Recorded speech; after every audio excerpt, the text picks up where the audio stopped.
কিশোরগঞ্জের পাকুন্দিয়া উপজেলার মঙ্গলবাড়িয়া লিচু বাগানগুলো এবছর টানা তাপপ্রবাহ ও শিলাবৃষ্টিতে উৎপাদন কম হয়েছে।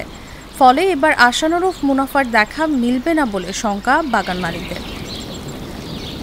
মঙ্গলবাড়িয়া গ্রামকে সবাই লিচুর গ্রাম হিসেবেই চেনেন। এখানকার লিচু দেশের গণ্ডি পেরিয়ে বিদেশেও যায়। যারা প্রবাসী রয়েছেন তারা এই লিচু প্রবাসেও নিয়ে যান। এছাড়া রাজধানী ঢাকা সহ দেশের বিভিন্ন এলাকার লিচুপ্রেমী মানুষ মঙ্গলবাড়িয়ায় ভিড় করেন।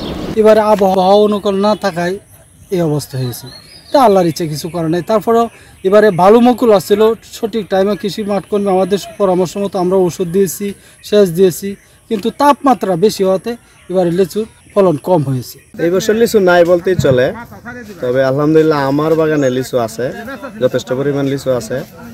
কৃষি অফিসারে আমাকে যথেষ্ট পরিমাণ সহযোগিতা করছে, আমি উপরে সেচ দিছি, তো এই জন্য আমার বাগানে ভালো লিচু আছে। এবারে দেখা যাচ্ছে গতবার থেকে এখন এবারে অনেক বেশি, ডাবল দাম। গতবারে আমি 400-500 টাকার মধ্যে লিচু আমি নিতে পারছি, কিন্তু এবারে অনেক বেশি হয়ে যায়। এবারে আমরা প্রচুর অনেক দাম লিচু। পাকুন্দিয়া উপজেলা কৃষি অফিসার নুরে আলম বলেন, মঙ্গলবাড়িয়া এলাকায় ছোট বড় মিলে 5000-এর উপরে লিচু গাছ আছে। প্রতি বছর এই গ্রাম থেকে প্রায় 5 থেকে 7 কোটি টাকার লিচু বিক্রি হয়।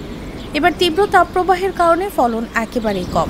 আমাদের চলতি মৌসুমে অতি খরার কারণে আমাদের এই এলাকাতে লিচুর ফলনের বেশ বিপর্যয় হয়েছে। আমরা আশা করছি আমাদের স্বাভাবিকভাবে যে পরিমাণ লিচু উৎপন্ন হওয়ার কথা ছিল তার 3 ভাগের 1 ভাগ লিচু আমরা হয়তো এবার পেতে পারি। জানা যায়, প্রায় 200 বছর আগে চীন থেকে কোনো এক ব্যক্তি প্রথমে একটি চারা গাছ এনে লাগান কিশোরগঞ্জের পাকুন্দিয়া উপজেলার পৌর এলাকা মঙ্গলবাড়িয়া গ্রামে। বেশি ফলন ও ছোট বীজের কারণে এই লিচুর প্রশংসায় পঞ্চমুখ হয়ে ওঠে এলাকাবাসী। লাভজনক হওয়ায় দ্রুতই বাণিজ্যিকভাবে উৎপাদনে আগ্রহী হয় গ্রামবাসী। বর্তমানে এলাকার বাড়িতে বাড়িতে শোভা পাচ্ছে এই লিচুর গাছ।